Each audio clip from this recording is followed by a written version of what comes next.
In today's video, I'm going to teach you how to download Citrix Workspace in Laptop.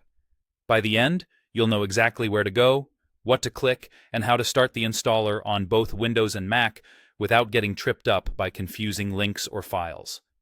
First, head straight to the official Citrix download page. You're looking for the page titled Download Citrix Workspace app on Citrix's website. Using the official site matters because it ensures you get the most up-to-date and safe version of the software. If you land on a page that doesn't look like Citrix's site, back up and try again to avoid third-party downloads. Once you're on the correct page, choose your operating system. If you're using a Windows laptop, select Workspace app for Windows.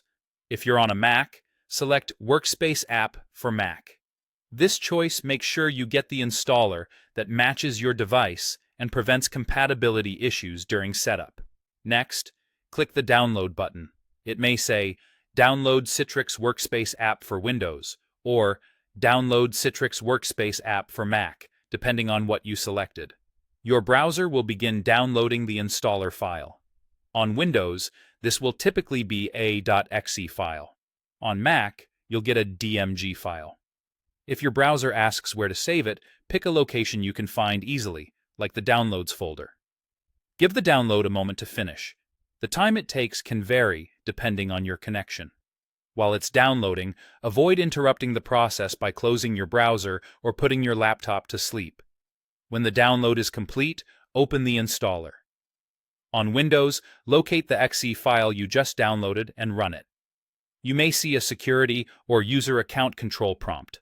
Choose to allow the installer to make changes so it can proceed. Follow the on-screen installation instructions.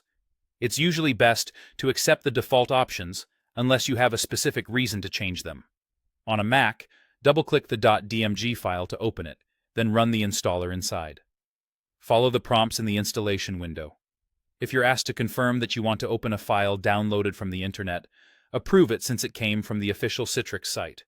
As with Windows, the default selections are typically the simplest and most reliable. That's it. You've downloaded the correct installer from the official Citrix page and started the installation for your operating system. Thanks for watching, and take your time with each prompt to ensure a smooth setup.